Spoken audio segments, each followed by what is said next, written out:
নৃত্যের অঙ্গনে তার অবাধ বিচরণ, গড়ে তুলেছেন নিজের নৃত্য শিক্ষা প্রতিষ্ঠান নৃত্যালয়ম, যা ইতিমধ্যেই 40-এ পা রেখেছে। শিক্ষকতা এবং নৃত্য শিক্ষা সমান তালে তিনি এখনও চালিয়ে যাচ্ছেন। তিনি শিপ্রা পুরকায়স্থ।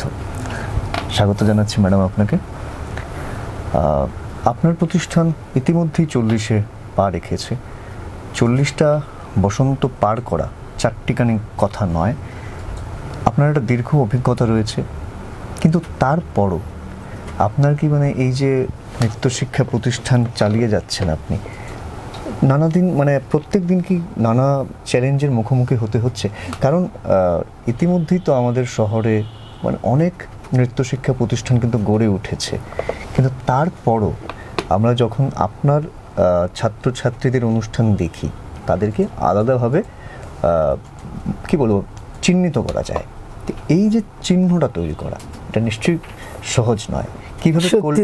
কিভাবে করলেন সেটা, বা করে যাচ্ছেন কিভাবে, সেটা জানতে চাই সবচেয়ে প্রথম। আমি বলবো যে আমার যে স্কুল, বা আমি যেটা বিশ্বাস করি আর কি, যেটা যে এখন তো অনেক স্কুল খুলেছে, অনেকের নতুন নতুন স্কুল, অনেক কিন্তু একটা ব্যাপার থেকে আমি সবসময় সতর্ক থাকি, এবং এটা খুব ইন্টেনশনালি আমি সতর্ক থাকি আর কি। কারণ আমার দেখতে হবে এখন যুগের সঙ্গে আবার তাল মিলিয়েও চলতে হবে। সেই স্কুল আজকে 40 বছর, এটা তো আর অস্বীকার করার নেই। তো আমি চেষ্টা করি আধুনিকতা, ঐতিহ্য এবং যে আমাদের পুরাতন যে ঐতিহ্য, তাকে নিয়ে একটু আধুনিকতাকে ছাড়লে চলবে না, ওটার মোড়কে আমি সাজিয়ে তোলার সবসময় চেষ্টা করি। পরম্পরা, ঐতিহ্য এবং আধুনিকতা, যে কোনো নাচ কম্পোজিশনে আমি বিশ্বাস করি। নাচের যে একটা দিক আছে, যেটাকে আমরা সাত্ত্বিক অভিনয় বলি, অভিনয় 4 প্রকার, তার মধ্যে যেটা সাত্ত্বিক অভিনয়, আমি সেটার উপরে অবশ্যই খুব খুব ভালোভাবে জোর দিই, এবং ছাত্রদেরকে বোঝাতে চেষ্টা করি যে খুব বেশি অনেক সময় দেখি তার কোনো প্রোগ্রামে গিয়েও এরকমও দেখি, বা কোনো কম্পিটিশনেও দেখি গিয়ে যাও খুব হুলস্থুল নাচ, খুব সাধারণ দর্শকের কাছে এটা সাদা খুব চমকপ্রদ, ওটা কেন দিলাম না প্রায়, এরকম অনেক কোয়েশ্চেন চলে আসে সাধারণ দর্শক যারা যারা চোখের ইয়েতে আনন্দ পায় বা বুঝে। কিন্তু আমার মনে হয় যে পরিমিত বোর্ডটা সর্বাগে দরকার, পরিমিত বোর্ডটা থাকতেই হবে নাচে, এক্সেস কোনো কিছুই না আর কি। আর অভিনয়, এখন অভিনয়টাকে খুব ভালোভাবে বুঝে নিতে হবে। অভিনয় যে একটা পুরো ব্যাপার আছে, ভরতমণির নাট্যশাস্ত্রে যে অভিনয় প্রত্যেকের পড়া উচিত। এবং আমার মনে হয় নাচটা শুধুমাত্র, কিন্তু বিশেষ করে নাচের ক্ষেত্রে আমি বলছি, নাচটা কিন্তু শুধুমাত্র একটা বিনোদন নয় কিন্তু, বা একটা শিল্প নয়। আমি মনে করি এটা পূর্ণাঙ্গ বৈজ্ঞানিক অনুশীলন, ওই নাচটা একদম বৈজ্ঞানিক অনুশীলন। প্রতি মুহূর্তে যেহেতু আমাদের চ্যালেঞ্জ, আমরা ছাত্রছাত্রীরা আসছে, আগের যে আমরা পেয়েছি তার আগের ছাত্রছাত্রী যাদেরকে পেয়েছি আর এখন যাদেরকে পাচ্ছি অনেক ডিফারেন্স, এবং প্যারেন্টসদের মধ্যেও ডিফারেন্সটা চলে এসছে। এবং আজকালকার ছাত্রছাত্রীরা তো খুব কি বলবো স্মার্ট, সোশ্যাল মিডিয়া সম্বন্ধে খুব বেশি সচেতন, সাংঘাতিক বেশি, কিন্তু মূল গভীরে যায় না। বিশ্বরাজ, কি বলবো তোমাকে, নাচের বা তার যে মূল গভীরে যেতে চাচ্ছেই না ওরা। ওখানে কিছুটা প্যারেন্টিং এর অভাব আছে, কিছুটা শিক্ষাগত, এত বেশি আজকালকার বাচ্চারা মোবাইলে ডিক্টেড, কি বলবো, ওই আপনি তো শিক্ষকতাও করছেন। হ্যাঁ, তাই জন্য আমার প্রতি মুহূর্তে এই জায়গাটা আমার মনে আসে আর কি, যে চ্যালেঞ্জটা পুরো মুহূর্তে আমাদেরকে বোঝাতে হচ্ছে গার্জেনদেরকে, না ওই নাচ না, ওই নাচ এই মঞ্চে চলবে না। ওই যে এই যে ডিফারেন্সগুলো, ওরা যে সে বলে না ওই নাচটা করিয়ে দাও, চমক, বা অনেকে খুব হিন্দিও নাচ এসে বলে যে কম্পোজ করে দাও, কিন্তু আমি নিজেকে ওটা থেকে দূরে সরিয়ে রেখেছি। বাবা স্টুডেন্টদেরকে তখন আমার কাজ, বা প্যারেন্টসদেরকে কাজ ওটাকে বুঝানো, ওদেরকে এই জায়গার থেকে সরিয়ে আনাও কিন্তু কষ্ট, অনেকে চেঞ্জও করে না তার জন্য। এটা তো ভীষণ চ্যালেঞ্জ, চাহিদা, যেটা চাহিদাটাকে মিট করতে হলে আমাদেরকে কিন্তু এটা আমাদের নিজস্ব একটা সাংঘাতিক চ্যালেঞ্জের একটা মুখোমুখি হবে। আপনি একটা কথা বলেছেন যে গভীরে যাচ্ছে না, বা চট করেই একটা সুনাম অর্জনের চেষ্টা চলছে নিশ্চয়ই। ঢুকেই আমি কম্পিটিশনে যাব, শেখার আগেই আমাকে করে দিন, তৈরি করে দিন, না করে দিলেও শেষ। আরো হাজার হাজার আছে, অনেক স্কুল আছে। মানে এগুলো তো চ্যালেঞ্জের মুখোমুখি আমাদের প্রতিদিন বা প্রতিনিয়ত হতে হচ্ছে, কিন্তু যেহেতু আমার পাশাপাশি আমার একটা শিক্ষকতার জায়গায় আমি দাঁড়িয়ে আছি, ওই জায়গার থেকে মানে আমি সবসময় কম্প্রোমাইজ করতে পারি না, সবসময় আমি কম্প্রোমাইজ করতেই পারি না, কারণ আজকাল আমি দেখছি ফোকাস জিনিসটা এত কম, এবং রিসোর্সও বলছে ফোকাসটাতে হচ্ছেটা কি, আজকাল স্টুডেন্টরা যখন তোমাদের সময় যখন ছাত্র ছিলে তখন তোমরা যেমন 25 মিনিট 30 মিনিট একটা মানুষের ফোকাস ধরে রাখতে পারতো, কিন্তু এখন কি হচ্ছে 5 মিনিট বাচ্চারা ধরতে পারে না, 5 মিনিট পরেই ওরা মানে কারণ ওরা বাড়িতে অনেক বেশি এন্টারটেনমেন্ট পাচ্ছে, ওরা এতে মোবাইলে এন্টারটেনমেন্ট পাচ্ছে, ওইখান থেকে ওই চ্যালেঞ্জে দাঁড়িয়ে আমরা প্রতিনিয়ত শিক্ষক শিক্ষিকাদেরকে বলি, একটু পাশাপাশি আমি শিক্ষকতায় চলে যাচ্ছি, মানে ওদেরকে বলি যে তোমাদেরও চ্যালেঞ্জ নিতে হবে, তোমরা কতটুকু অ্যাক্টিভ থাকলে তোমরা ক্লাসে তোমরা পড়াতে পারবে, মানে একদম অ্যাক্টিভ একদম নাটকে মতো না পড়ালে ওদেরকে আজকাল অ্যাট্রাক্ট করা যায় না ক্লাসরুমে, টিচাররা পারেই না ওদেরকে ঠান্ডা করতে বা ওদেরকে ফোকাস পয়েন্টে নিয়ে আসতে। এটা ভীষণভাবে আজকাল যেরকম শিক্ষার জগতে যে একটা বড় চ্যালেঞ্জ, প্লাস মানে আমাদের যারা নাচের ক্ষেত্রেও তাই, সবাই মানে সাফল্যর রাস্তা যে পরিশ্রম এই জিনিসটা ভুলেই যায় ওরা। একটা জিনিস জানতে চাইছি ম্যাডাম, যে আপনি ধরুন আজকের থেকে 10 বছর আগে যাদের শেখাতেন তারা যখন আসতো, ধরুন তাদের সঙ্গে তারা খুব আর্গুমেন্ট করতো না, বা যে মানে শিক্ষক যা বলছেন তা মেনে নিতেন, বা একটা পুরোনো সময় ধারাটাও ছিল যে গুরু শিষ্য পরম্পরা, গুরু যা বলবেন সেটাই শিষ্য বা শিষ্যা মেনে নেবেন, কিন্তু আজকাল কি হচ্ছে, মানে আপনার কি মনে হয় যে আজকাল যেন যে বাচ্চারা শিখতে আসছে তারা যেন শিক্ষকের সঙ্গে একটা আর্গুমেন্ট বা নিজের মতামতটা ওরা জোর করে চাপানোর চেষ্টা করছে কি? কিন্তু এই ব্যাপারে বোধহয় আমি সৌভাগ্যবানই বলতে হবে, আমি কিন্তু পাইনি এরকম, বরঞ্চ স্টুডেন্টদেরকে থাকতে পাইনি, বরঞ্চ অনেক সময় প্যারেন্টসদের থাকছে চাহিদা থেকে যেতে পারে, কিন্তু বলে না কেন জানি না। এবং আপনি খুব একটা গুরুত্বপূর্ণ কথা বলেছেন যে পরম্পরা, ঐতিহ্য এবং আধুনিকতার হ্যাঁ মোড়কে সাজাতেই হবে, তাহলে নেবেন না, আমরা তো গতিতেই চলবো না, গতি যদি থেমে যায় যদি, তাহলে তো শিল্পের মৃত্যু হয়ে যাবে। হ্যাঁ নিশ্চয়ই শিল্পের মৃত্যু, নতুনত্ব আনতেই হবে। আপনি যখন একটা অনুষ্ঠান সেট করেন তখনও কি এই তিনটে বিষয়কেই মানে গুরুত্ব দিই, অবশ্যই সাজিয়ে রাখেন? অবশ্যই, মানে সিলেক্ট করার সময়, কারণ ওদের মানসিকতা দেখতে হবে, ওরাও চাচ্ছে ওইটা হিন্দি করবে, তো এখন ওদেরটা নিয়ে আমারটা মিশিয়ে একটা মিশেল ব্যাপার তৈরি করে নিতে চেষ্টা করি, যাতে ওরাও ঠিক থাকে, আমার দিকটাও বজায় থাকে, ব্যালেন্স থাকে। তাই এতক্ষণ তো আমরা নৃত্য শিক্ষিকা এবং শিক্ষিকা শিপ্রা পুরকায়স্থ সম্পর্কে জানলাম, এবারে নৃত্যশিল্পী শিপ্রা পুরকায়স্থের শুরুটা কিভাবে হলো সেটা জানতে চাইব। শুরুতে বলতে পারি যে আমি যে পাড়ায় থাকি দুর্গাশঙ্কর পাঠশালা, সেখানে আমি সবাইকে যাদের দিকে পেয়ে বড় হয়েছি, ওরা সত্যি আমি ভাগ্যবতী, কারণ সেখানে আমি পেয়েছি জগন্নাথ রায়চৌধুরীর মতো ব্যক্তিত্ব, যিনি নাটক করাতেন আমাদের পাড়ায়, সম্প্রতি প্রয়াত। হ্যাঁ হ্যাঁ, আমাদের নাটক করাতেন পাড়ায়, রথের ঋষি কুড়িয়েছেন উনি, কুড়িয়েছেন পাড়ার মধ্যেই কিন্তু 25শে বৈশাখ থেকে শুরু। তারপর কমলেন্দু ভট্টাচার্যের মিসেস কেয়াদি, হ্যাঁ তিনিও নৃত্যশিল্পী ছিলেন, প্লাস চৌকের ডাক্তার যে ছিলেন চৌধুরী শিলংপট্টিতে, কি চৌধুরী চোখের ডাক্তার, উনার মিসেস মুক্তিদি বলতাম আমরা, প্লাস আমার দিদি ভাই, ওরাই নাচ কম্পোজ করতো, পাড়ার থেকেই সূত্রপাত। তারপর জগন্নাথ রায়চৌধুরীর সূত্র ধরে প্রথম ডিস্ট্রিক্ট লাইব্রেরিতে রথের ঋষি করেছিলাম, পাড়ার রিহার্সেল দিয়ে, পাড়ায় একবার হয়েছে নাটক। আপনি নাটকও মানে করেন? নাটক করি। আমি দুবার রূপমে, দুবার আমি একবার বেস্ট অ্যাক্ট্রেস, একবার সাইড বেস্ট অ্যাক্ট্রেস হয়েছি। 89 হিসেবেই আপনাকে বেশি চিনি। সত্যি ভালোবাসি নাটককে, ভালোবাসি, কিন্তু সময় দিয়ে উঠতে পারিনি, সবসঙ্গে একসঙ্গে হয় না, সংসার, নাচ, স্কুল, ভালোবাসি, এখনো ভালোবাসি নাটক, খুব ভালোবাসি, কোনো নাটক মিস করি না। সেই পাড়া থেকে জেলা গ্রন্থাগারে গেলেন, তারপর অনিমা চৌধুরী, অধ্যাপক বিজিত চৌধুরীর মিসেসের হাত ধরে দিশারিতে সূত্রপাত। সঙ্গে তো আপনি দীর্ঘদিন ধরে জড়িত একদম। অনিমা রায়চৌধুরী আমাকে চৌধুরী নিয়েছিলেন আমাকে। এই যে দিশারি যে সংগঠন, এই সংগঠনের সঙ্গে জড়িত হওয়া আপনার শিল্প চর্চা এবং শিল্প বোধকে কিভাবে প্রভাবিত করেছে? আর একদম প্রভাবিত করেছি, মানে বলতে গেলে মানে ভালো লাগতো। এবং সেই সময় বলতে গেলে যে সময় আমি গেছি দিশারিতে, সেই সময় মানে গণসঙ্গীতের উপরে নাচ আমি প্রথম মানে কম্পোজ করেছি আর কি, দিশারিতে। মানে দিশারিতে গণসঙ্গীতে। তখন এই রবীন্দ্রসঙ্গীত মূলত এই চর্চাই ছিল, শিলচরের নজরুল, রবীন্দ্রসঙ্গীতের উপরে নৃত্য, এরকম টুকটাক গণসঙ্গীতের উপরে করতাম। দিশারি আপনি অবশ্যই তো জানো যে ওদের যে অন্য বিষয় ছিল, সেই বিষয়ে থাকতে থাকতে সত্যি অনেক কিছু শিখেছি। ওইটাই আমাকে অনেক প্ল্যাটফর্ম দিয়েছে, অনেক অনেক আমাকে উঠতে সাহায্য করেছে আমার দিশারির প্ল্যাটফর্ম। আপনার নৃত্য শিক্ষাটা মূলত মানে কি রবীন্দ্র নৃত্য দিয়ে, মানে যেভাবে শুরু হয় সাধারণত? না, যেভাবে সাধারণভাবে শুরু আমার সেটা হয়নি। এটাই মানে এখানে একটা আশ্চর্য জায়গা। হ্যাঁ হ্যাঁ, ওখানে একটা টুইস্ট আছে। ওখানে আছে কি মানে পাড়ায় এমনিই নাচতাম, ওদের হাত ধরেই কেয়া দি, মুক্তি দি, অনিমার চৌধুরী, সবাই এরকম নাচতাম।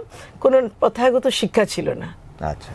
তারপর ওদের উৎসাহে আমি প্রথম মণিপুরিতে ভর্তি হয়েছি। মণিপুরিতে বিশারদ মিনু সিংহের সঙ্গে ক্লাস করেছি। রাজু সিং আমার গুরু ছিলেন। বাচ্চা ছেলে, আমার থেকে বয়স কম, কিন্তু যার কাছে, কারণ আমি তো অনেক বড় হয়ে শিখেছি। আমি তো কলেজে গিয়ে প্রথাগত শিক্ষা শিখেছি, আগে এমনি নাচতাম। কলেজেও কিন্তু প্রতিটি রাজনামাতে আমারই ডিরেকশন থাকতো, বাট আমি নাচ শিখিনি। একদম জাস্ট অনুভব থেকে, নাচের যে একটা সূত্র, যে আমি প্রথমেই বলেছি, এটাকে এখনো বিশ্বাস করি, অনুভব। সত্যি সত্যি যদি কেউ অনুভব করে নিতে পারে নাচটার বিষয়বস্তু বা তারিয়ে, তাইলে তো করতেই পারবে, যে কোনো কেউ করতে পারবে। তো ওই জায়গা থেকে আমি তারপর প্রথাগত শিক্ষা শুরু করলাম আফটার গ্রাজুয়েশন। আমার হ্যাঁ অনেক পরে পরিণত বয়সে করেছি আর কি, যার জন্য আমার টিচার আমার থেকে ছোট।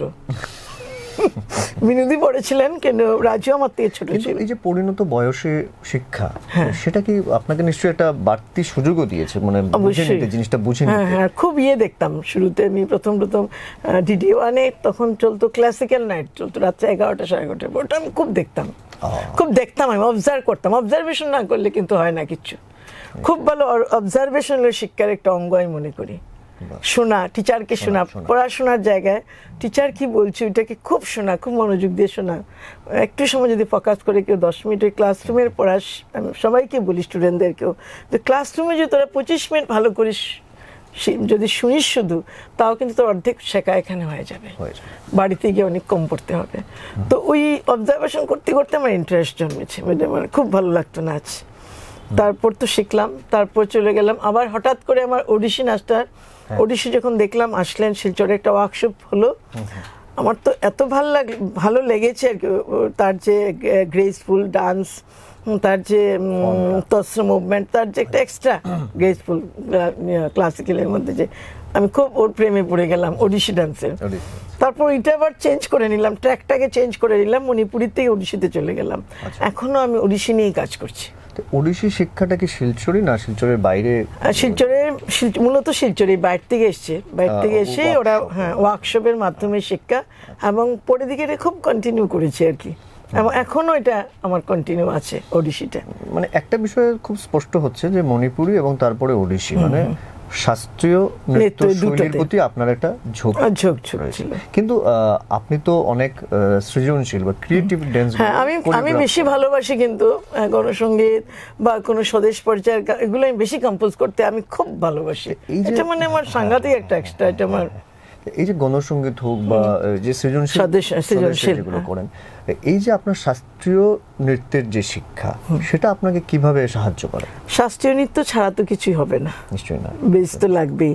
ওটা আমার ঝুলিটাকে মানে আরো পূর্ণ করে দিয়েছে। সেটা রবীন্দ্রনাথের কথা, আমি ব্যাকরণ ভাঙবো, কিন্তু এমন ভাবে ভাঙবো যেটা আমার কাজে লাগে, আমার কাজে লাগিয়ে আমি ভাঙবো। মানে এটা বুদ্ধির থাকতে হবে, তাই ওটাকে ঢুকালে এটা আরো বেশি সমৃদ্ধ হয় আমি মনে করি।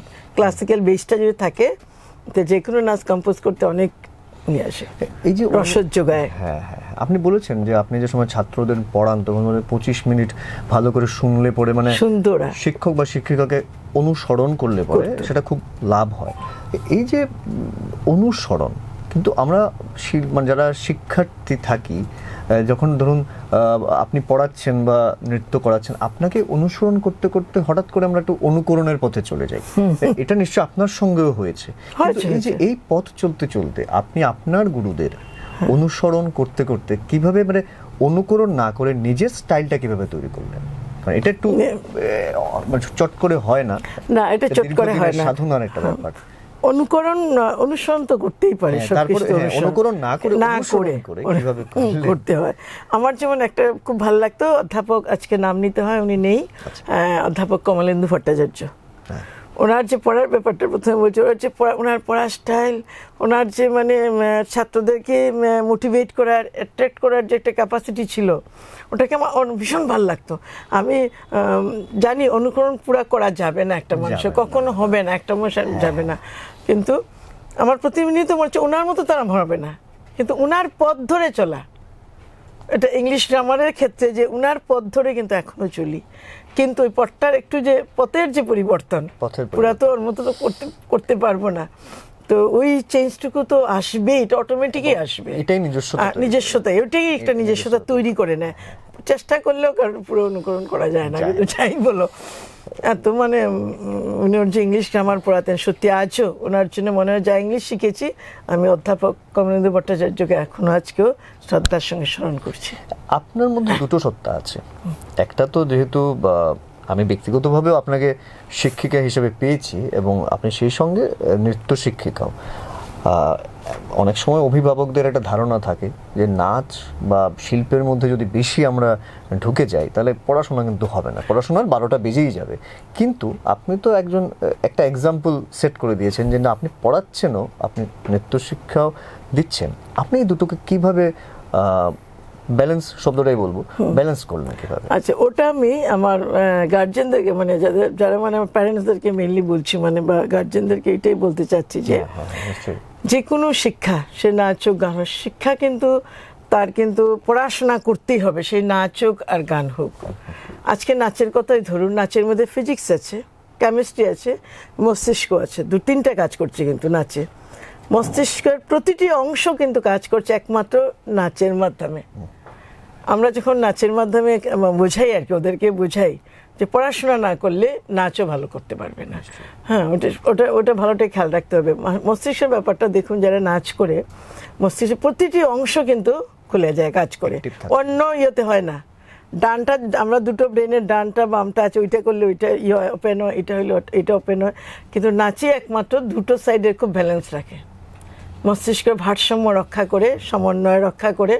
এটা তোমার আমি যদি ফিজিক্সে চলে যাই, আমি বলবো এখানে ভারসাম্য, গতি, ঘূর্ণন, শক্তি সবকিছুই মানে নাচে আছে। আমি যদি কেমিস্ট্রিতে চলে যাই, যে রাসায়নিক উৎপন্ন হয় নাচ থেকে, যে মানে ধরুন যে আনন্দের, যে হরমোনের যে নিঃসরণ হয়, এটা কিন্তু আনন্দের হয়, সেটার থেকে ব্যথা কমে, মানসিক বাড়ায়, বাচ্চাদেরকে সবসময় বলি একাগ্রতাও বাড়ায়, কিন্তু কনসেন্ট্রেশন বাড়ায়, শারীরিক শক্তি বৃদ্ধি করে, ফিজিক্যাল ফিটনেস থাকে অনেক বেশি। আজকের সময় তো ড্যান্স থেরাপি বিষয়টা খুব জোরালো হয়েছে, খুব জোরালো। আমি তো মনে করি প্রত্যেকে নাচ করা দরকার। নাচ করলে একদম মেইনলি তো ব্রেইনের যে ব্যাপারটা, মানে পুরো যে দুটো একসাথে চলে। আমি যখন নাচ করবো, আমি ডান দিক করছি নাচে, কিন্তু একই মুদ্রা আমি বাঁ দিকেও করছি, দুটো ব্রেইনেই কিন্তু আমার খুলে যাচ্ছে, মানে সমান তালে সেরিব্রাল ব্রেন খুলছে। তারপরে আরেকটা আছে যেটা আমাদেরকে এখানে স্মৃতিশক্তি ধরে রাখে, ব্রেইনের যে অংশটা আমাদের স্মৃতিশক্তি ধরে রাখে, সেটা হিপো, হ্যাঁ, এইটা যেটা মনে রাখতে লাগবে, তো স্মৃতিশক্তি বৃদ্ধি করে, কিন্তু যেটাকে আমরা বলি হিপোক্যাম্পাস বলি এটাকে, যেটাকে যে ব্রেইনের একটা, এটা কিন্তু নাচে কিন্তু অনেক বেশি এটা। তারপর তার পরিকল্পনা করে, প্ল্যানিং করতে লাগে নাচ, একটা শিল্পীর প্ল্যানিং করতে লাগে।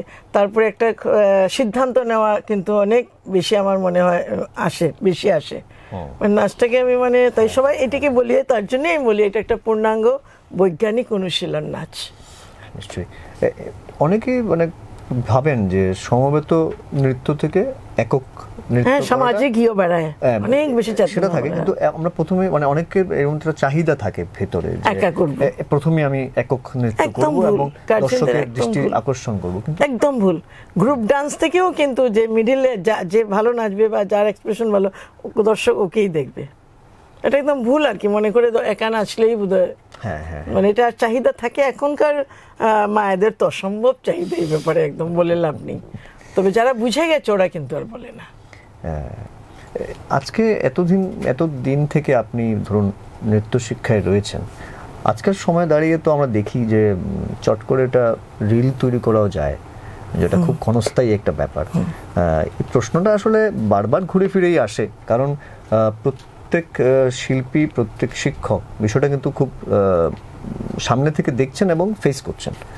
আপনারও নিশ্চয়ই এমন অভিজ্ঞতা রয়েছে, মানে আপনার কাছেও আসে নাকি এরকম আবদার যে ম্যাডাম একটা রিল বানাবো? কেন যাই না, আমাকে আসে না। আমি বোধহয় নাচের বাইরে আরেকটা জায়গায় যে দাঁড়িয়ে আছি, শিক্ষকতার জায়গায়। আমার মনে হয় কেন জানি আমাকে বলে না। মাঝে মধ্যে আমার রুমেই কিন্তু ওরা দুই একজন আছে রিল করে নিচ্ছে, সুন্দর জায়গা, বা এখানে রবীন্দ্রনাথেের ইয়ে আছে, ওইটা আছে, অদৃশ্য ব্যাত আছে নাকি আপনার? অদৃশ্য ব্যাত বোধহয় তাই আছে, কেন জানি বলে না আমাকে। বোধহয় একটু খারুশ ভাবে না কিভাবে জানি না, ভয় পায়নি কি জানি, কি বলে না আমাকে রিল। আপনার সেই অদৃশ্য ব্যাত অবশ্য আমি পরোক্ষভাবে, মানে একদম সামনে, পরোক্ষ না প্রত্যক্ষ করেছি আর কি।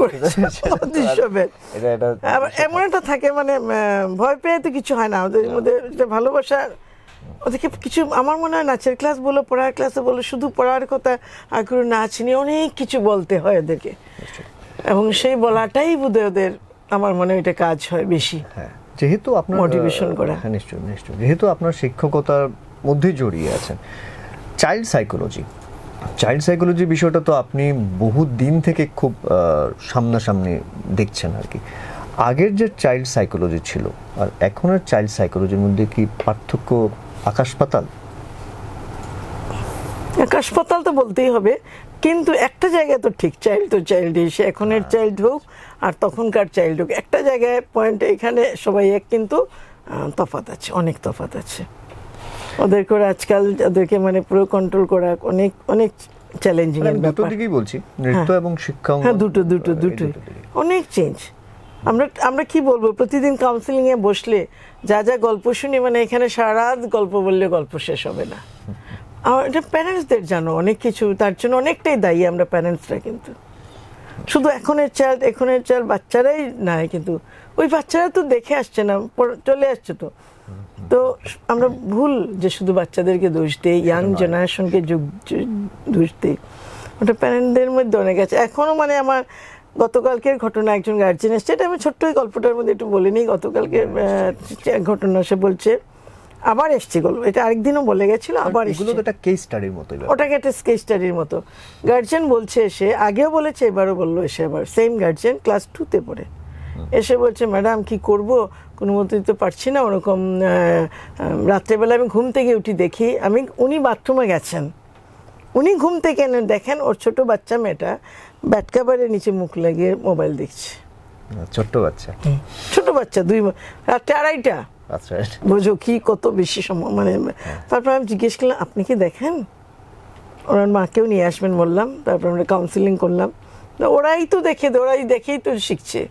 আমরা সবসময় শুধু এখনের বাচ্চা, তখনের বাচ্চা, এগুলো সব তো আসছে, দেখেই আসছে সব কিছুই। গার্জেনদের অনেক বেশি সচেতন হতে হবে, নাইলে যা অবস্থা এখন। আপনার ব্যক্তিগত অভিজ্ঞতার জায়গা থেকে, মানে শিলচরের বা বরাক উপত্যকার গন্ডিছাড়ি, আপনি তো নিশ্চয়ই বাইরেও গেছেন আপনাদের নিচের অনেক জায়গায় পরিবেশনা নিয়ে, সেটার অভিজ্ঞতা যদি একটু ভাগ করে নেন আমাদের সঙ্গে। আচ্ছা, আমি অনেক জায়গায় গেছি, গুজরাট, তারপর কলকাতা, পুনে, দিল্লি, দারুণ অভিজ্ঞতা, মানে বললাম পেয়েছি অনেক অভিজ্ঞতা। তারপর বাংলাদেশেও গেছি, 2বার দিশারির থেকেও গেছি। তো সব জায়গায় অভিজ্ঞতা তো ভালোই। যেমন সামনে বাইরে গেলে, আমরা একবার ধামাইলে গেছিলাম, তাই জন্য মনে হয় ধামাইলটা সম্বন্ধে একটু বলছি কেন। আমাদের পেছন দিল্লিতে ছিল, প্রগতি ময়দানে ছিল, এখানে বাজপেয়ী সব ছিলেন, বাজপেয়ীর আমলে। হ্যাঁ, আমরা ওদের ইয়েতেও নিয়ে গেছে আমাদেরকে, ইয়েতে। ওরা কি করেছে, আমাদের পেছনে আসা, আপনারা ধামাইলে না আসা, এটা যে আমরা পড়েছি আর কি। মানে ওদের খুব এনজয় করেছে ওরা। মানে ধামাইলও ছিল একদিন, তো বলছে যে ওই শাড়িটা কিরম ভাবে পড়ায়, এটা কত হাত শাড়ি হয়, মানে আমাদেরকে এত কোয়েশ্চন আর কি। সাংবাদিক মানে খুব ভালো লাগে। সব জায়গায় কিন্তু পজিটিভ পেয়েছি আর কি, একসঙ্গে থাকার। এই যে মানে অভিজ্ঞতাগুলো আপনার নিজস্ব শিল্পচর্চাকে নিশ্চয়ই সমৃদ্ধ করেছে। এক্সাক্ট সমৃদ্ধ করেছে। আমি না অনেক বুড়ো হয়ে নাচ শিখেছি, তো তাই আমি ছোটবেলার থেকে হাত গুলো শিখি নাই। তো আমার কিন্তু ওই প্র্যাকটিক্যাল থেকে আমি শিখেছি, যা শিখেছি যেখানে গেছি সেটাই তুলে এনেছি, সেটা ভেবেছি। ওদের থেকে অনুসরণ, অনেকটা নকল করে বলতে পারো, মানে দেখে শিখেছি আর কি। আপনি একটা কথা আগেও বলেছেন যে অনুভব যদি না করে কেউ হবে না। এটা মানে নিশ্চয়ই শুধু নাচ নয়, প্রত্যেকটা শিল্পের ক্ষেত্রেই বা প্রত্যেকটা শিক্ষার অনুভব না হলে এটা সুন্দর হয়ে ক্ষেত্রেই বেরোবে না একদম, যতই আমি একই মুদ্রা দিচ্ছি। আমরাও আমাদের এই অনুষ্ঠানের শেষে, একেবারে শেষের দিকে চলে এসেছি। আপনার পরামর্শ জানতে চাইবো নতুন প্রজন্মকে নিয়ে, এবং আপনার নৃত্যালয়ের পরবর্তী কি পরিকল্পনা সেটা যদি আপনি একটু বলেন। প্রথম পরামর্শটা প্রথমে বলি নেই, আমি আসলে খুব অর্থোডক্স ফ্যামিলিতে বিলং করেছি, আচ্ছা, একদম অর্থোডক্স বলতে গেলে।